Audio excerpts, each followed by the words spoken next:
But how about the system itself? I really like this thing. This looks absolutely awesome. Personally, I love these translucent or see-through cases. So you can just see there's no active cooling, just a massive passive block.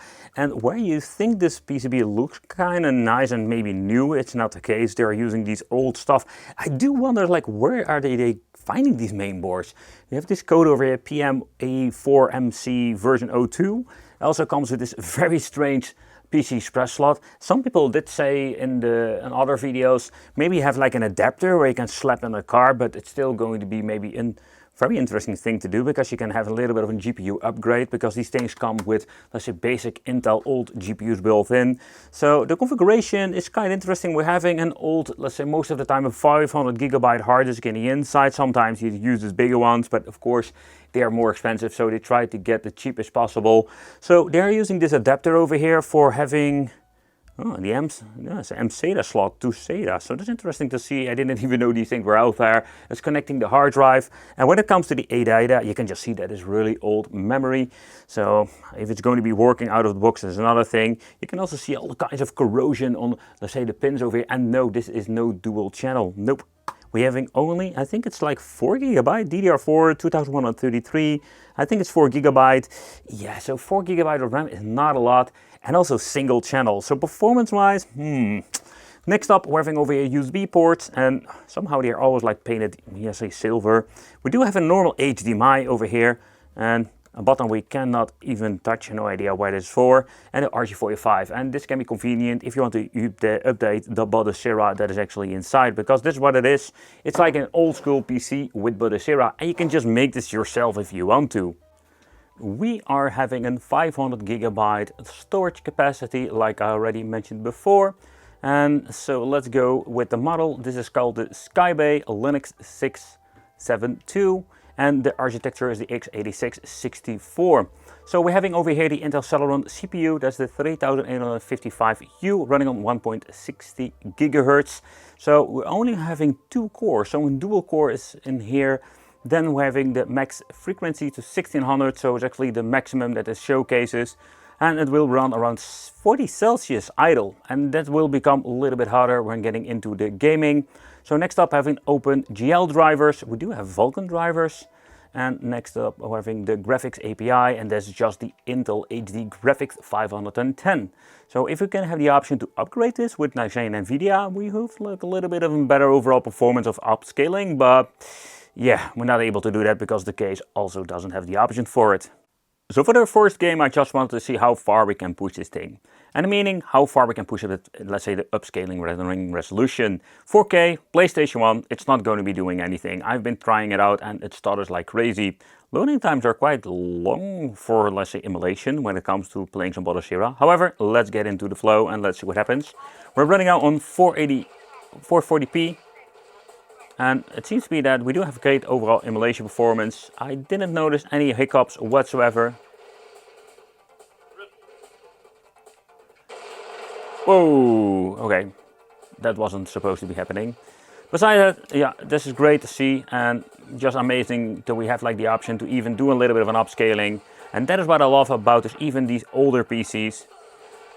I've been testing this, let's say, particular game, or also other games for the PlayStation with upscaling. If we had like a better overall GPU, we do have like overall better performance for upscaling. But I wanted to try another PlayStation 1 game just to see how far we can push it. But three-dimensional games, we do have problems, do with the GPU, it's just old and slow. However, with PlayStation 1, we do have the option to upscale it to 1080p with DuckStation.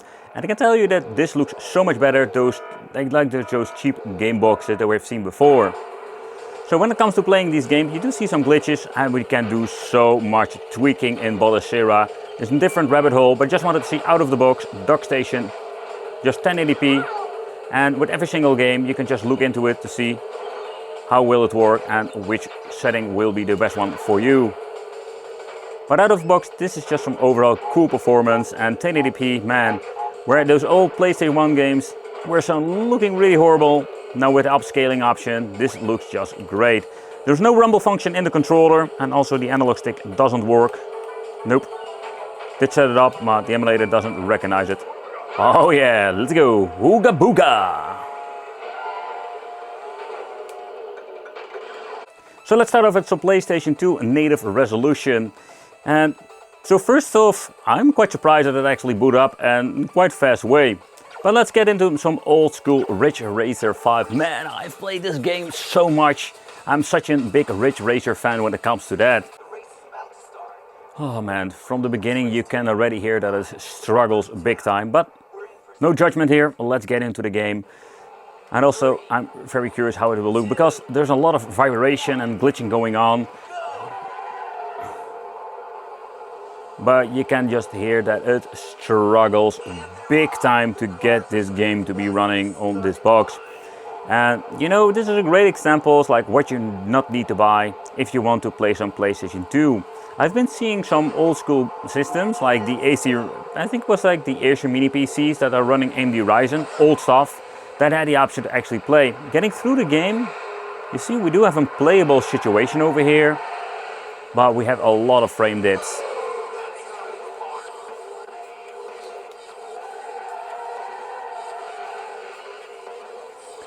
But I wonder, so where we have three-dimensional games that struggles, that's one thing. But what happens if you're going to be switching to the two-dimensional stuff? Will that be playable on the PlayStation 2 emulator?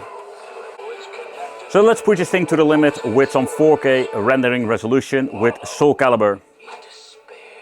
I did notice some minor hiccups, but of course depending what kind of game, maybe if you're going to be playing some God of War, then we're going to be needing to just do a little bit of a lowering of the rendering resolution, but besides that, yeah, that's what I mean. So maybe lower to 2K or 4040p or whatever to get an overall better result.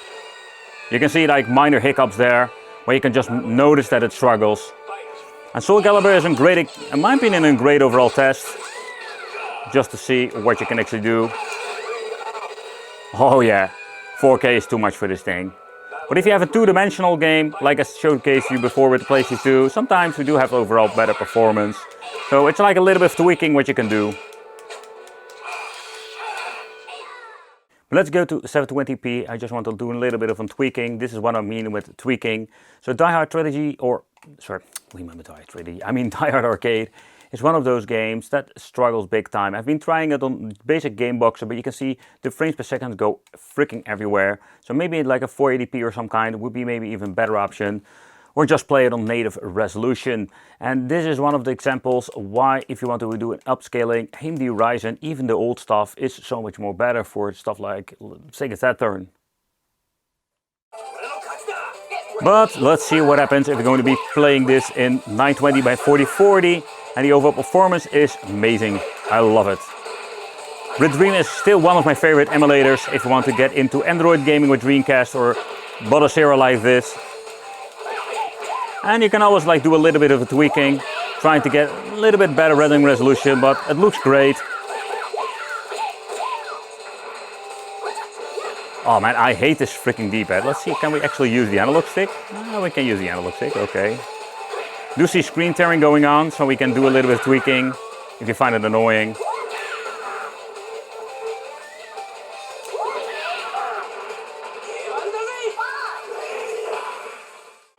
Still running on the same resolution, 720p, and everything has been configured correctly. And this is just amazing to revisit this on higher resolution. This is such a different and better experience than actually playing it on my original N64 with the GoldenEye game. So that's one of the things I love and the benefit of playing emulation. And now everything is configured correctly. We're having two joysticks, where with the original controller we're using those yellow C buttons. But again, sensitivity on the controller is absolutely annoying and very difficult, particularly when it comes to the aiming part. But we do have like a massive dips here and there. So I would say if you want to have a stable 30 FPS or some kind, I would say just go into the setting menu, go into 480p or just native resolution for better performance. So N64 is in general on native resolution and the performance will be great. But now I don't mind the minor hiccups. Oh yeah, that's what we're going to be calling some aiming. Oh yeah. Bang, bang. GameCube. There's another system that will push the device to its limits. Yeah, so this is just a general problem when it comes to these GameCube and other stuff. It is a miracle that actually boots up, in my opinion. getting into the game, you see that we do have an overall okay performance. But let's start off. And you can just hear that it stutters. And I think we don't need even to bother to try to boot up some F-Zero GX. They're more demanding games. So what you can actually do is wait. Sometimes the performance gets a little bit better. But so when you're going to be getting a mini PC for this amount, an old stuff, it's not going to be having an overall great performance. Like me, falling out of the ring. That's actually how it feels with this emulation. Falling out of the ring. Yeah, indeed, I lose about this. So what are the perks of having a mini PC? Like this. So the first biggest perk is that we can play on 64, and we can also do a little bit of an upscaling. PlayStation 2 is playable, but you can see that it's going to be a hit or miss, and there's where we're getting, let's say, the biggest problems.